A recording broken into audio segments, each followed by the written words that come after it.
Salam alaikum Mazoul Fillaoun, bonjour.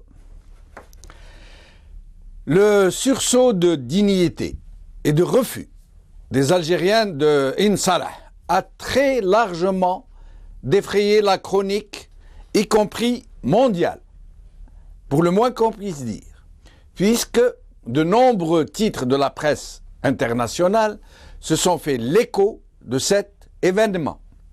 Et c'est loin d'être fini puisque d'autres villes du Sahara, surtout Ouergla et Tamanrast, s'apprêtent à rejoindre la contestation.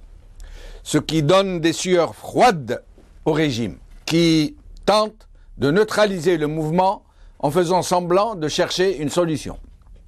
Mais au moment où les événements de Ain Salah se précipitent et deviennent le sujet le plus commenté au pays, voire même celui qui risque de plonger celui-ci dans l'inconnu, le Premier ministre algérien, l'impayable, l'inénarrable, l'indécrottable, le pitoyable, Sellal, affirme le plus sérieusement du monde qu'il ne se passe rien à Ain Salah.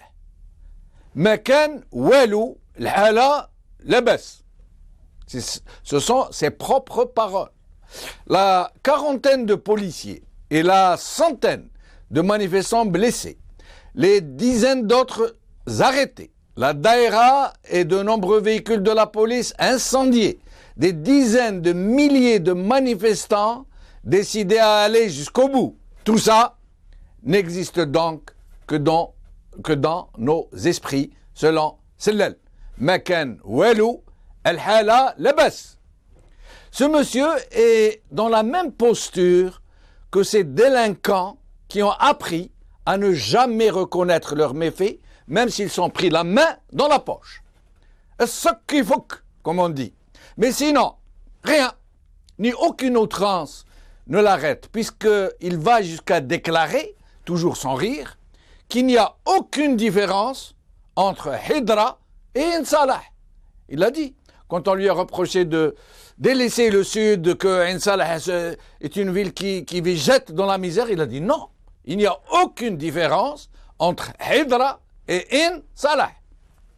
En fait, ces sorties de Sellal sont un indicateur significatif de la panique qui s'empare du régime. Et pour cause, ça va très mal dans l'antre de l'ogre. La santé plus que défaillante de Bouteflika est devenue tellement préoccupante pour ceux qui tentent de la gérer tant bien que mal, qu'ils en sont arrivés à le plonger dans des comas artificiels pour le ménager, comme un produit qu'on congèle. Les maîtres du régime ne savent plus où donner de la tête.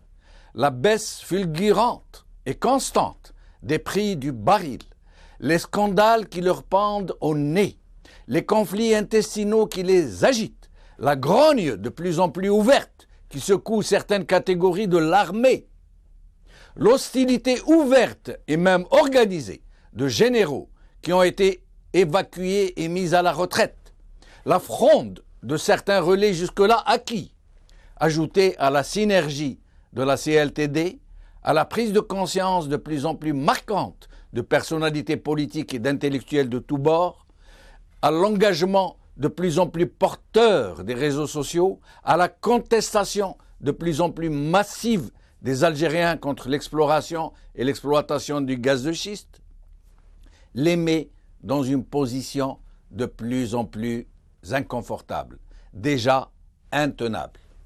La contestation de Insalah, qui se transforme peu à peu, à cause de cette feuille de route du gaz de schiste, en véritable insurrection, la colère qui gronde dans tout le Sahara et la manifestation du 24 février, même s'il n'a pas été aussi massif que l'ont espéré ses organisateurs, sont autant d'annonces très fortes d'un changement en profondeur qui se profile à l'horizon. Le régime ne panique pas pour rien. Il sait, plus que tout le monde, que les années des vaches maigres ont déjà commencé. Les moyens faramineux, puisqu'il s'agit de centaines de milliards de dollars, que ce régime a engagés pour anesthésier le peuple algérien, continuent encore à produire leurs effets, mais plus pour très longtemps. Le coma de consommation débridé dans lequel des millions de gens ont été plongés est en train de se dissiper. Et le régime n'aura bientôt plus les moyens d'endormir les gens dans l'illusion d'une prospérité on ne peut plus factice, d'une paix sociale qui ne repose que sur la corruption de masse. Les alliés naturels du régime, toutes ces catégories sociales qui se sustentent à la mamelle de l'argent facile, des crédits de complaisance, du trafic, de la contrebande, du piston, de la permissivité, du clientélisme, du népotisme, vont bientôt se retrouver au milieu du gué. Ce n'est plus qu'une question de temps, quelques mois tout au plus. Et il ne faut pas douter que la dégringolade va se précipiter avant même que le bas de laine du régime ne soit épuisé. La panique, les clivages, les conflits de prédateurs vont accélérer le processus. Bientôt, bien plus tôt que ne l'imaginent certains, les gens vont se réveiller et se rendre compte que même le pain qu'ils consomment est importé, que pendant que les barons du régime mettaient leurs enfants à l'abri, loin du pays, leurs enfants, à eux, seront exposés à des périls qu'ils n'ont même pas imaginés dans leur pire cauchemar. Ils vont comprendre qu'ils ne pourront pas tous, à l'instar de ces milliers de nouveaux riches, s'acheter un pied-à-terre en Espagne pour préparer leur fuite. Ils vont découvrir que toute cette formidable puissance, que ce pays qui a dépensé près de 800 milliards de dollars depuis que Bouteflika est au pouvoir, n'est qu'une construction en carton-pâte qui fondra à la première tempête comme un glaçon dans de l'eau bouillante. Les gens sont désormais nombreux à savoir qu'ils ont été trompés, leurrés, que les lendemains seront terribles, que les mafieux qui auront mené ce pays au désastre ne pensent déjà plus qu'à quitter le bateau ivre. Les Algériens qui se réveillent et qui s'inquiètent, à juste titre, de ce qui va advenir à leur famille, sont désormais très nombreux. Bientôt, tous les Algériens saisiront la gravité de la menace qui pèse sur leur patrie, sur leur vie, sur l'avenir de leurs enfants. Ils verront la vérité sans phare, et il ne suffira pas à un Sellel de crier qu'il ne se passe rien, que Bouteflika est en excellente santé, que l'Algérie a stabilisé la région, que le gaz de schiste ne comporte aucun risque, aucun danger, que tout va bien dans le meilleur des mondes, que la baisse du baril est une bénédiction, ni'ma. Bientôt, le roi sera nu. Aujourd'hui. TSA. Sellel, la situation est normale à Insalah, par Ashira Mamri. Liberté. Alors que les gendarmes ont évacué hier le camp des manifestants à Ahnet, un général dépêché aujourd'hui à Insalah, par FA. Nouvel observateur, Algérie, une manifestation anti-gaz de schiste dégénère à Insalah, par Amandine Schmitt.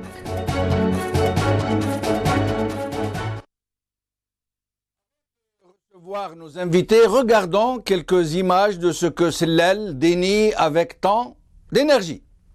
Regardons. غير ممكن تكون الوحدة الوطنية وتم الوحدة الوطنية. شوفوا واش صاير في الميدان. من حين إلى آخر ما قدروش يحركوها في الشمال، راحوا للجنوب. حرك منا في غرداية ما مشاتش، حرك في ورقلاء ما مشاتش، حرك في جنت ما مشاتش. معاك في عين صالح لعل تمشي. ما تمشيش ما تمشيش ما تمشيش.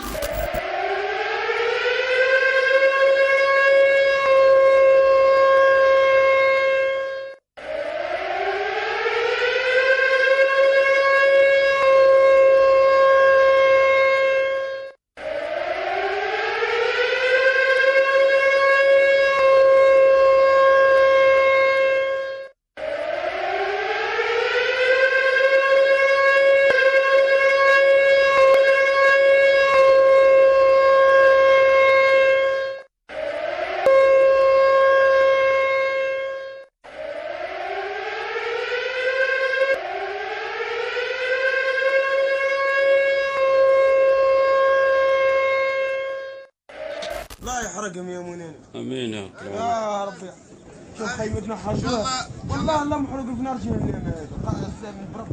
لا محروق اول واحد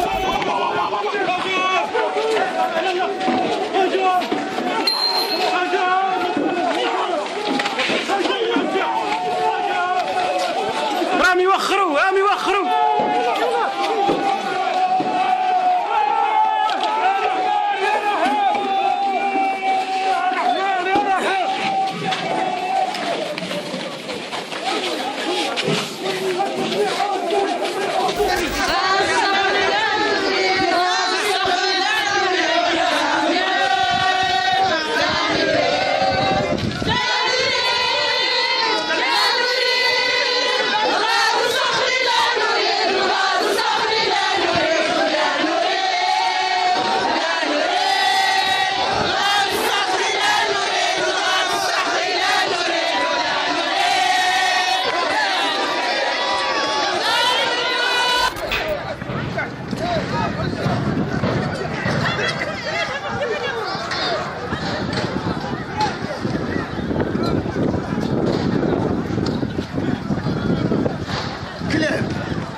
ما كان والو في عين صالح، الحالة راهي لاباس. ديكسيت سلال.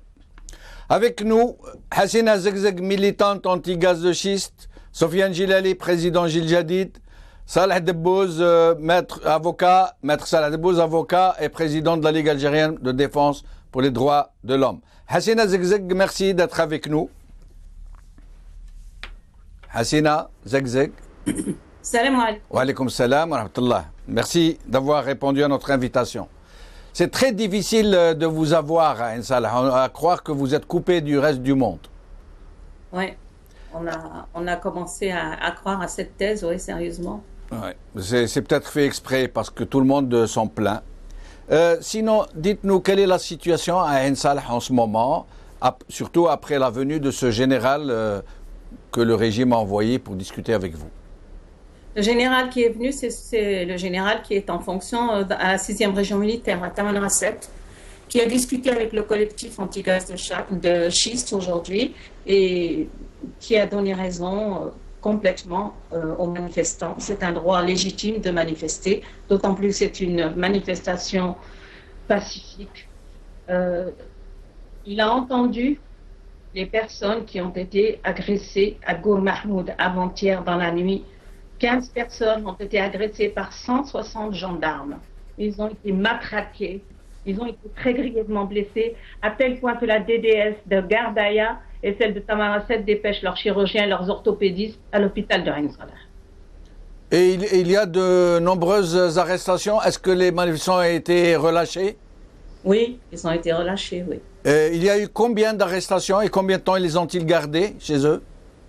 en une dizaine d'arrestations. Je pense qu'ils les ont gardés 3 heures, 4 heures, pas plus. Et les blessés, ils se trouvent encore à l'hôpital?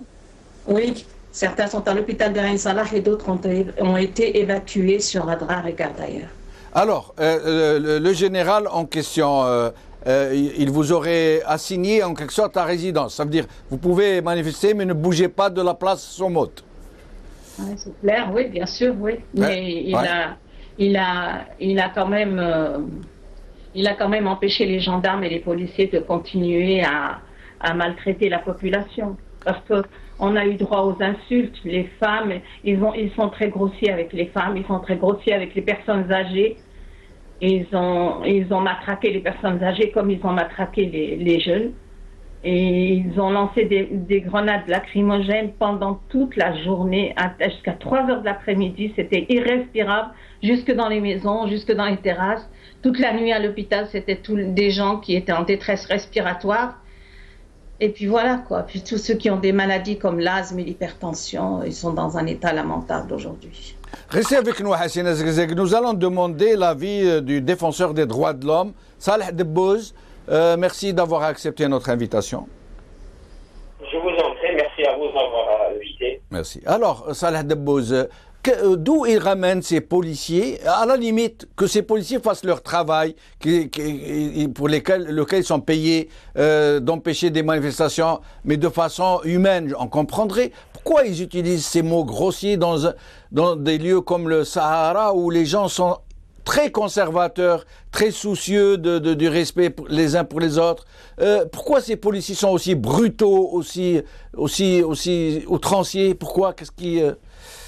Est-ce qu'ils les recrutent en fonction de leur brutalité? Est-ce qu'ils les éduquent comme ça? Est-ce qu'ils les entraînent pour devenir aussi agressifs? Alors, d'abord, premièrement, je vais juste dire une petite remarque. J'ai bien apprécié quand vous avez dit à Hassina Zegzeg, il est difficile de vous avoir, parce que moi, je prends ça dans le bon sens, et je dis qu'il est très difficile, il devient très difficile à ce pouvoir maintenant d'avoir la population et de la mettre dans sa poche. Très bien. De la mettre dans sa poche, bien sûr, je juge d'un jeu de mots. Oui, oui. Effectivement, la communication avec les gens de Ain Salah devient très difficile.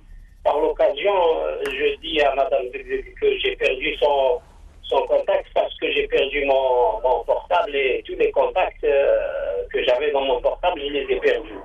C'est pour ça que je ne peux pas la contacter pour le moment. Mais pour revenir à votre question, la brutalité des éléments de sécurité, pas uniquement la police, même la gendarmerie, ce sont des choses qu'on a constatées à Tizi Ouzou d'abord en 2001, bien avant bien sûr dans d'autres régions, mais c'était vraiment flagrant parce qu'il y avait beaucoup de morts, à Gardaïa aussi, et un peu partout, même quand on a marché à Alger, on a été brutalisé. Djilali Soufiane est marché à côté de moi et on a été tous brutalisés d'une façon vraiment sauvage. Pourquoi les éléments de sécurité, je dis les éléments de sécurité, pas uniquement les policiers, parce que même les gendarmes, demain si l'armée serait appelée à intervenir, ils ne vont pas faire autrement que d'user de la brutalité. Pourquoi? Pour 2 raisons. La première, c'est que dans les services de sécurité, notamment la police et la gendarmerie, les gens sont recrutés sans aucune formation, ils ne reçoivent pas de formation. Ils sont recrutés, figurez-vous par exemple qu'à Gardaïa, je suis sûr que c'est le cas à Ain Salah. Aussi, bon, je ne me suis pas déplacé, mais l'avenir va éclairer ce point. À Gardaïa, par exemple, on a vu des policiers qui n'avaient même pas quelques mois d'être recrutés, ils les ont juste habillés, ils leur ont donné du matériel, ils les ont débarqués à Gardaïa et ils leur ont demandé de se débrouiller pour se défendre face à une population énervée qui ont voulu au pouvoir. Et donc, ils leur ont juste dit, si vous ne vous battez pas, vous allez être battus. Alors, voilà les instructions qui sont données, voilà pourquoi ces éléments de sécurité agissent avec il faut taper sur les indigènes. Notre moyen d'agir, ils ne sont ni il faut taper sur les indigènes. Gestion de foule, ni encore moins en droit et droit de l'homme, etc. Donc ça, c'est un élément. Le deuxième élément, ils ne sont même pas conscients qu'ils sont en train de trahir un serment parce que les policiers prêtent serment de respecter la loi, entre autres. Même si on trouve le serment, nous au niveau de la ABDH, on l'a déjà dénoncé, même si on trouve que le serment traité par les policiers est insuffisant parce qu'ils prêtent serment de respecter tout et n'importe quoi sauf le citoyen, même ce serment-là, ils ne le respectent pas dans la mesure où il est dit dans ce serment qu'un policier doit respecter la loi. Et donc, intervenir avec violence pour casser une manifestation pacifique est illégal. Donc, c'est une violation à ce serment aussi. Mais il faut savoir aussi que on leur dit dans les casernes, on leur bourre le crâne que ce sont des ennemis de l'Algérie. Il faut vraiment c'est-à-dire mater cette manifestation qui est un danger, etc. Donc, restez avec nous, maître Dabouz. Sofiane Gilali, avant d'en venir à votre action, à la CLTD, à la marche du 24 février, et à ce que vous pensez entreprendre bientôt, vous pensez que ces gens, ces policiers, qui sont aussi brutaux, aussi grossiers, ne savent pas qu'ils ne sont pas en train de servir l'Algérie, mais qu'ils sont en train d'être les remparts d'un régime mafiocrate? Est-ce qu'ils ne le savent pas? Oui, bonjour. Et merci d'avoir accepté notre invitation. Merci. Permettez-moi de saluer c'est Salah Dabouz et de dire aussi tout mon profond respect pour Madame Hassina Zegzeg pour le travail admirable qu'elle fait. C'est une femme de courage et de bravoure. Bien sûr que ces policiers, en particulier ceux qui ont été lâchés sur les habitants de Ain Saleh, semblent être élevés, éduqués et probablement domestiqués dans l'esprit de voir en face d'eux non pas un peuple fier, mais simplement des sujets à matraquer et à soumettre. C'est une honte, on est profondément choqués, non seulement par les actes de violence qu'ils ont commis, mais également par les propos qu'ils ont tenus et qui m'ont été rapportés par de très nombreuses personnes. Et donc il ne s'agit pas simplement de quelques cas ou de dépassements, mais qui apparemment sont un mot d'ordre, donc des insultes et des propos racistes, ce qui est extrêmement grave et très dommageable. Finalement, on a vu que en dernier recours, c'est encore une fois l'institution militaire qui est appelée à la rescousse. À Gherdaya, après Gherdaya, maintenant à Ain Saleh, probablement d'autres endroits. Finalement, l'état civil que proposait M. Bouteflika à travers M. Saadani se résume toujours à un recours au final à l'institution militaire. C'est un bien piètre résultat auquel... Mais quelle en est la raison profonde, Sofiane Gilali? Pourquoi a-t-il été fait appel à l'armée? Est-ce que c'est pour neutraliser, évacuer la manifestation, la confiner, ou est-ce parce que le régime, il y a des dissensions au sein du régime et que l'armée ne veut pas perdre la main? Je n'ai pas de données exactes et donc je ne veux pas tomber dans juste des spéculations, mais il est évident que d'une part, le régime semble paniquer et la peur est très mauvaise conseillère. Comme vous le savez, un régime qui ne sait plus trop où donner de la tête, qui dit, permettez-moi le mot, entre guillemets, des âneries de la part d'un Premier ministre et qui agit comme ça au coup par coup. Donc il n'est pas impossible qu'il se soit engagé dans une répression pensant que les gens vont fuir, avoir peur et permettre aux prédateurs de continuer leur travail. Mais il est possible aussi que, y compris l'armée, mais des patriotes, prennent conscience de la gravité de la situation. Je ne vous cache pas que, avec plusieurs journalistes, même qui appartiennent à des chaînes de télévision ou à des journaux qui étaient des soutiens et qui sont des soutiens au régime actuel, ces journalistes-là sont très inquiets et qui me disent qu'ils ne veulent plus fonctionner, qu'ils ont peur de ce qui se passe. Et donc, a fortiori pour les citoyens, Donc les Algériens ont très peur de ces dépassements. Ils ont conscience que ce qui se passe à Ain Salah peut avoir des répercussions terribles dans la suite. Et probablement, on va constater des formes de perte de solidarité du régime de Bouteflika. Soufiane Gilali, vous faites partie de la CLTD, votre mouvement, Jid Jadid. Vous avez appelé à la manifestation du 24 février, qui a eu une participation mitigée. Selon certains, c'est un échec. Selon d'autres, non. C'est une réussite. C'est un véritable tournant politique. Est-ce que vous pensez en rester là? Ou est-ce que vous envisagez une action d'envergure, une autre action? Oui, on est là, on veut continuer à soutenir nos concitoyens de Ain Salah dans leur combat qui est juste et qui est un combat de toute l'Algérie. Il faut le répéter et ce n'est jamais trop. Probablement ceux qui habitent ces régions qui sont directement touchées ont une plus grande conscience. Et donc se sont révoltés contre ce type de projet. Mais c'est un projet qui est mortel pour tout le pays. Mais concrètement, M. Gilali, concrètement, qu'est-ce que vous pensez entreprendre comme action? Nous sommes en devoir de les aider, mais on veut rester comme un recours de la part des protagonistes sur Ain Salah. C'est-à-dire c'est à eux de nous donner le feu vert. On peut aller les soutenir sur place s'il le faut, mais on ne veut pas les mettre en difficulté. Mais on continuera ici le combat, on n'hésitera pas à aller au charbon, on ne lâchera pas de toute façon. Vous aviez vu qu'après la marche du 24 février, et malgré les dénégations, elle a été une grande réussite parce qu'on a brisé le mur de la peur.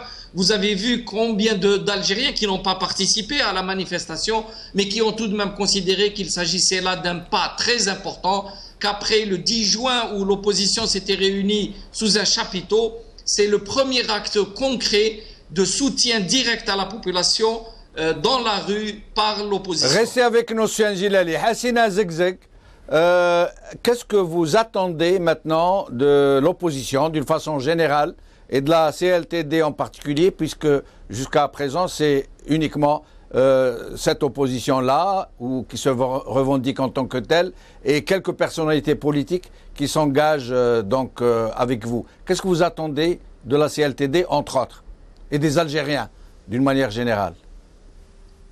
Nous avions discuté longuement de la contribution de la CLTD. Nous avions défini au début la teneur de notre message et de notre contestation, et on avait décidé au premier jour d'être complètement apolitique. Mais la décision d'exploiter et d'explorer le gaz de schiste, c'est une décision politique. Donc aujourd'hui, concrètement, on ne peut pas se passer d'aucun soutien. D'accord. Mais encore, est-ce que vous les appelez à plus d'action? Est-ce que vous appelez les Algériens à vous rejoindre dans votre combat? Non, mais depuis ce matin, nous sommes en contact et nous réunissons et nous allons définir la prochaine feuille de route. On nous dit que le régime craint que les manifestations ne prennent à Ouargla et Tamanrast. Est-ce que ces deux villes très importantes, très stratégiques, pourraient s'engager sur le terrain? Tamanrasset et Ouargla sont engagés depuis très longtemps, et Ouargla plus longtemps que Tamanrasset. Ouargla, ils sont en sitting permanent. Non, mais je veux dire de façon massive, comme à Ain Salah. Ça veut dire toute la population qui s'engage, pas seulement des petits collectifs. Non, c'est à Ouargla et à Tamanrasset, c'est la population. Il y a beaucoup de gens qui s'engagent, on ne voit pas des images jusqu'à présent. Ah, oui. On ne vous rapporte pas les images, mais non, ils sont présents, ils nous les envoient et on est en communication avec eux tous les jours.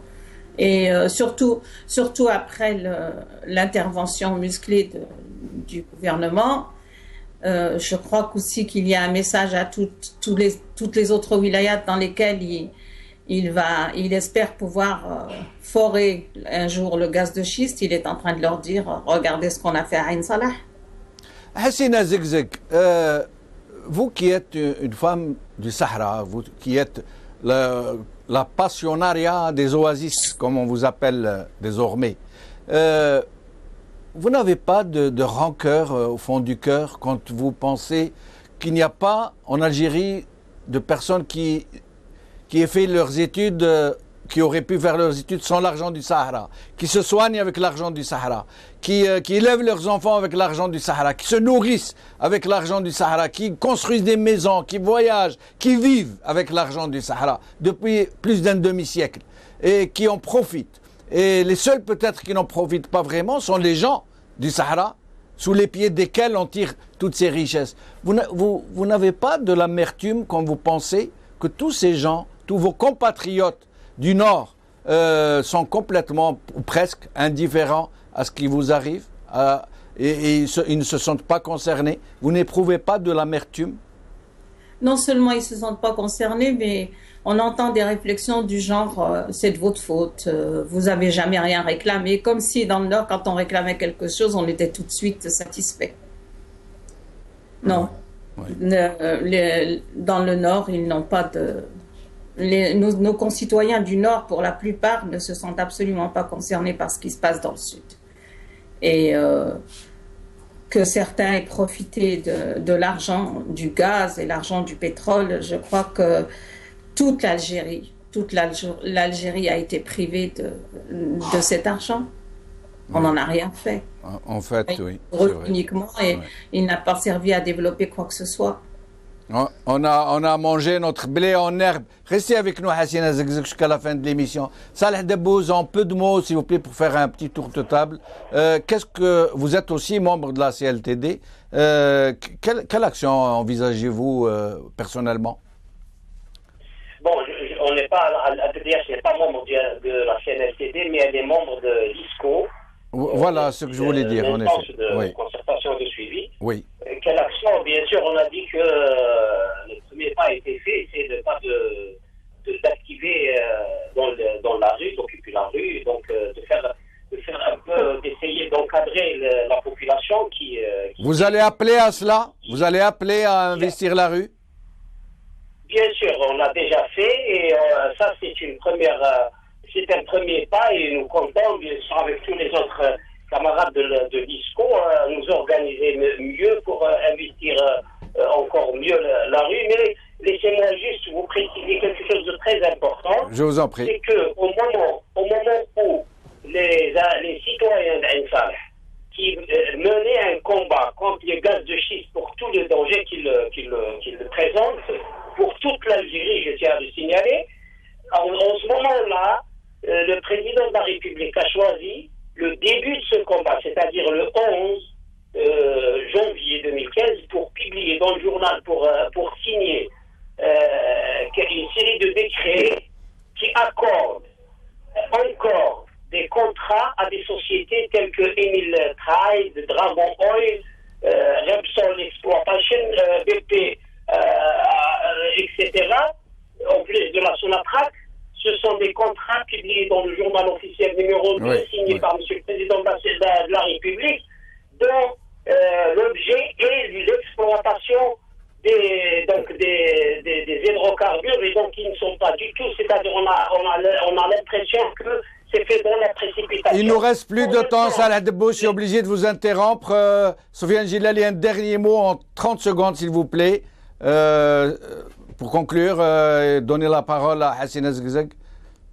Très bien. En tout cas, sachez que l'opposition, qui est, par la force des choses, qui se retrouve dans le nord du pays, est très consciente de l'adversité que subissent les concitoyens partout dans le pays, au sud également, mais ailleurs.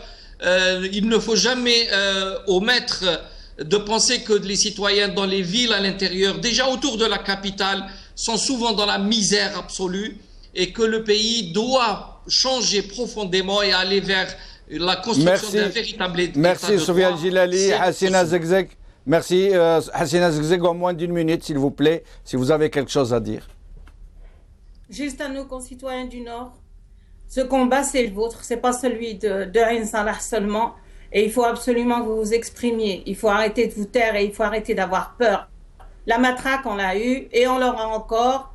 Et je suis fière d'appartenir à cette race de gens qui sont déterminés et pacifiques.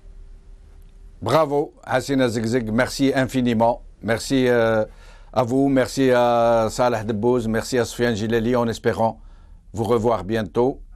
Salam alaikum, qawala khair, salama.